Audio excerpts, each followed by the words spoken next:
কথাটা আরেকটু খোলাসা করলে ভালো হতো। হুমায়ুন কবির, তারেক রহমানের পররাষ্ট্র বিষয়ক উপদেষ্টা। সম্ভবত তারেক রহমানের যেহেতু খুব কাছের মানুষ তিনি আরেকটু বলতে পারতেন কথাটা। কি বলতে পারতেন আমি বলছি। তার আগে তিনি যেটি বলেছেন সেটি শিরোনাম হয়েছে সংবাদ মাধ্যমে। তারেক রহমানের নেতৃত্বে নির্বাচনে অংশ নেবে বিএনপি।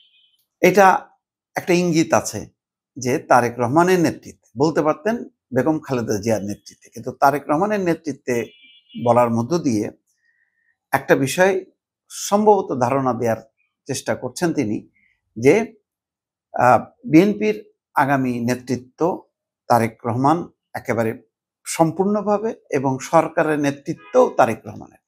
তার মানে তারেক রহমান বিএনপির হচ্ছে ভাবি বিএনপি সরকারের প্রধানমন্ত্রী, এটা বলা যায়। যদি এই ঘোষণাটা বলতেন যে বিএনপি নির্বাচনে জয়যুক্ত হলে প্রধানমন্ত্রী হবেন তারেক রহমান, তাহলে ভালো হতো। দেখেন, এই কথাটা পরিষ্কার করা দরকার। এবার কিন্তু আর ওই ধানাই পানাই চলবে না যে আচ্ছা আগের নির্বাচনে জিতি তারপরে। এটা কিন্তু বহুবার এই শেখ হাসিনা খোঁচাখুচি করছে।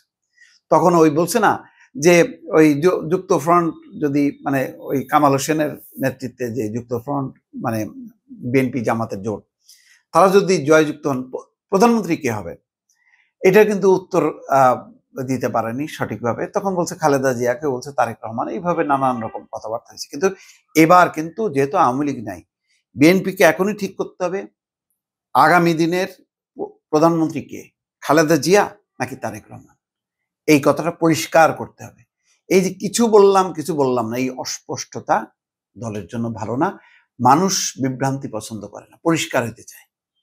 যে স্ট্রেট কাট, যেমন আওয়ামী লীগ জানে তাদের দল নির্বাচিত হলে হবে প্রধানমন্ত্রী হচ্ছে শেখ হাসিনা। জামাত জানে যদি জামাত সরকার গঠন করতে পারে প্রধানমন্ত্রী হবে ডাক্তার শফিকুর রহমান। পরিষ্কার। এইরকম পরিষ্কার চিত্র বিএনপি দিতে হবে। এই অস্পষ্টতা খারাপ, সেই কারণেই বললাম এটা।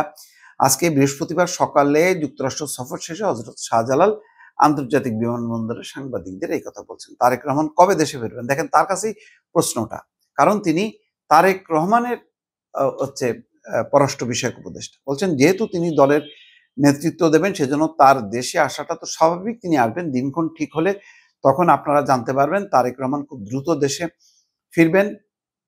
তার দেশে ফেরা নিয়ে কোনো শঙ্কা নেই।